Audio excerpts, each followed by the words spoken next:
ನಮಸ್ಕಾರ ಸ್ನೇಹಿತರೆ, welcome back to my YouTube channel. ಬನ್ನಿ ಇವತ್ತಿನ ನಂದಗೋಕುಲ ಸಂಚಿಕೆಯಲ್ಲಿ ಏನೇನಾಗುತ್ತೆ ಅಂತ ನೋಡ್ಕೊಂಬರೋಣ. ಅದಕ್ಕೂ ಮುಂಚೆ ಯಾರು ನನ್ನ ಚಾನಲ್ನ ಸಬ್ಸ್ಕ್ರೈಬ್ ಮಾಡದೆ ನೋಡ್ತಾ ಇದ್ದೀರಾ, ಪ್ಲೀಸ್ ಸಬ್ಸ್ಕ್ರೈಬ್ ಮಾಡಿ.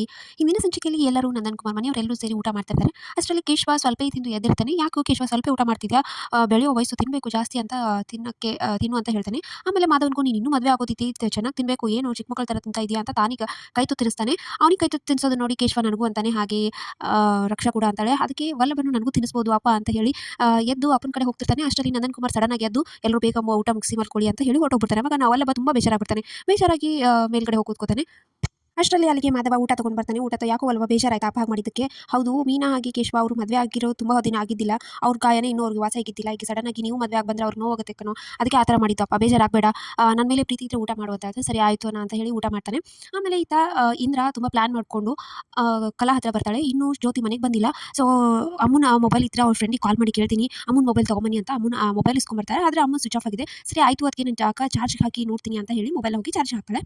ಈತ ಗಿರಿಜಾ ಮೀನಾ ಹಾಗೆ ಊಟ ಮಾಡಕ್ಕಂತ ಕೂತಿರ್ತಾರೆ. ಅಮ್ಮನ ಕರಿ ಅಂತ ಹೇಳ್ತಾಳೆ. ಅಮ್ಮ ಬರ್ತಾನೆ, ಬಂದು ಕೂತ್ಕೋತಾಳೆ. ಅಮ್ಮಗೆ ಮೀನಾ ಬಡ್ಸಕ್ಕೆ ಹೋಗ್ತಾಳೆ. ಅಷ್ಟರಲ್ಲಿ ಗಿರಿಜಾ ನೀನು ಊಟ ಮಾಡು ಅಂತ ಹೇಳಿ ಜೋರಾಗಿ ಬೈತಾಳೆ ಮೀನಾಗೆ. ಅದಕ್ಕೆ ಅಮ್ಮ ಬೇಜಾರು ಮಾಡ್ಕೊಂಡು ಎದ್ದು ಹೊರಟೋಗ್ತಿರ್ತಾಳೆ. ಅಷ್ಟರಲ್ಲಿ ಗಿರಿಜಾ ಅವಳಿಗೆ ಕೈ ತುತ್ಕೊಡಕ್ಕೆ ಹೋಗ್ತಾಳೆ.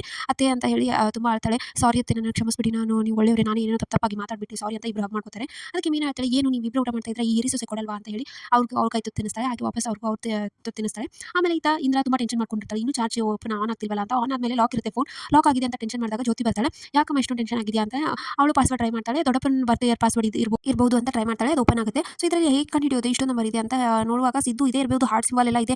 ಇವ್ನು ಕಾಲ್ ಮಾಡಿದ್ರೆ ಸಿಗ್ತಾನೆ ಇಲ್ವಲ್ಲ, ಅಮ್ಮನ ನಂಬರ್ಲಿ ಕಾಲ್ ಮಾಡು ಅಂತ ಜ್ಯೋತಿ ಹೇಳ್ತಾಳೆ. ಅಮ್ಮನ ನಂಬರ್ ಕಾಲ್ ಮಾಡಿದ್ರೆ ಬ್ಲಾಕ್ ಮಾಡಿದ್ದಾನೆ ಯಾಕಂದ್ರೆ ಅವನು ಏನೋ ಕೈ ಕೊಟ್ಟು ಹೋಗಿದ್ದಾನೆ, ಅದನ್ನ ಯಾವ ಥರ ಕಂಡುಹಿಡಿಯೋದು ಅಂತ ಯೋಚನೆ ಮಾಡ್ತಾರೆ. ನಂದನ್ ಕುಮಾರ್ ಮನೆಗೆ ಜೋಯಿಸ್ ಬಂದಿರ್ತಾರೆ.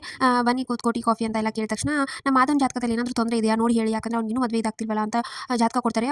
ಜೋಯಿಸ್ ನೋಡಿ ಹೇಳಿದಾಗ ಏನೂ ಸಮಸ್ಯೆ ಇಲ್ಲ, ಎಲ್ಲ ಚೆನ್ನಾಗಿದೆ ಅಂತ ಜೋಯಿಸ್ ಹೇಳ್ತಾರೆ. ಆದರೆ ಇನ್ನು 3 ತಿಂಗಳೊಳಗೆ ನೀವು ಮದುವೆ ಮಾಡಬೇಕು, ಇಲ್ಲಾಂದ್ರೆ ಅವ್ನು ಗುರುಬಲ ಹೋಗ್ಬಿಡುತ್ತೆ. ಆಮೇಲೆ 4 ವರ್ಷ ಆದಮೇಲೆ ಇರುತ್ತೆ. ಸೊ ಅದರೊಳಗಡೆ ಮದುವೆ ಆಗಬೇಕು ಅಂತ ಜೋಶ್ ಹೇಳ್ತಾರೆ. ಇದಕ್ಕೆ ಏನಾದರೂ ಶಾಂತಿ ಹೋಮ ಮಾಡಿಸಿ, ಒಂದು ಶಾಂತಿ ಹೋಮ ಮಾಡಿ ಮನೇಲಿ ಆಮೇಲೆ ಮದುವೆ ಇದನ್ನ ಮುಂದುವರಿಸಿ ಅಂತ ಜೋಶ್ ಹೇಳ್ತಾರೆ. ಸರಿ ಆಯಿತು ಅಂತ ಹೇಳಿ ನಂದನ್ ಕುಮಾರ್ ಯೋಚನೆ ಮಾಡ್ತಾನೆ. ಸೊ ಇಷ್ಟೊತ್ತು ಇವತ್ತಿನ ಸಂಚಿಕೆ. ಸೊ ವಿಡಿಯೋ ಇಷ್ಟ ಆಗ್ತದೆ ಲೈಕ್ ಮಾಡೋದನ್ನ ಮರಿಬೇಡಿ. See you in the next vlog. Bye.